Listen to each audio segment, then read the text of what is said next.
Saint Sophia. Architecture. Decorations.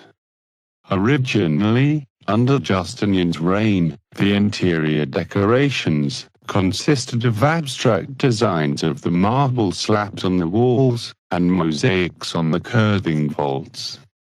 Of these, one can still see the two archangels Gabriel and Michael in the spandrels of the bema. There were already a few figurative decorations, as attested by the eulogy of Paul the Silentiary. The spandrels of the gallery are revetted in opus secile, showing patterns and figures of flowers and birds, in precisely cut pieces of white marble, set against a background of black marble. In later stages, figurative mosaics were added, which were destroyed during the iconoclastic controversy. Present mosaics are from the post-iconoclastic period. The number of treasures, relics and miracle-working, painted icons of the Saint Sophia grew progressively richer into an amazing collection. Apart from the mosaics, a large number of figurative decorations were added during the second half of the 9th century, such as an image of Christ in the central dome, Orthodox saints, prophets and church fathers in the tympanum, historical figures connected with this church, such as Patriarch Ignatius, some scenes from the Gospel in the galleries. Basil II let paint on each of the four pendentions a giant six-winged cherub. Saint Sophia. Mosaics. The church was richly decorated with mosaics throughout the centuries. They either depicted the Virgin Mother, Jesus, saints, or emperors and empresses. Other parts were decorated in a purely decorative style with geometric patterns.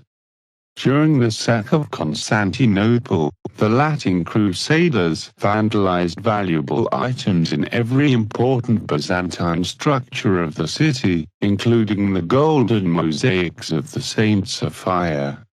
Many of these items were shipped to Venice, whose Doge, Enrico Dandolo, had organized the invasion and sack of Constantinople. Following the building's conversion into a mosque, many of its mosaics were covered with plaster, due to Islam's ban on representational imagery.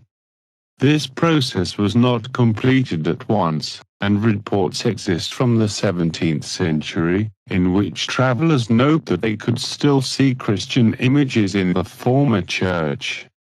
In 1847-49, the building was restored by two Swiss-Italian brothers, Gaspar and Giuseppe Fossetti, and Sultan Abdulmajid allowed them to also document any mosaics they might discover during this process. This work did not include repairing the mosaics, and after recording the details about an image, the Fossettis painted it over again. This work included covering the previously uncovered faces of two seraphim mosaics, located in the center of the building.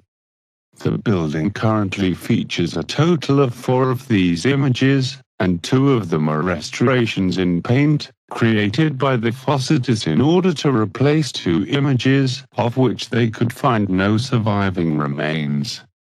In other cases, the Fossettis recreated damaged decorative mosaic patterns in paint, sometimes redesigning them in that process.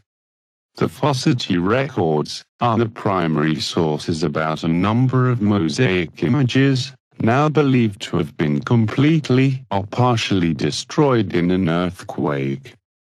These include a great mosaic of Christ Pantocrator in the dome, a mosaic over a now unidentified door of the poor, a large image of a jewel-encrusted cross, and a large number of images of angels, saints, patriarchs, and church fathers. Most of the missing images were located in the building's 2 tympanum. The facades also added a pulpit, minbar, and the 4 large medallions on the walls of the nave, bearing the names of Muhammad and Islam's the first caliphs.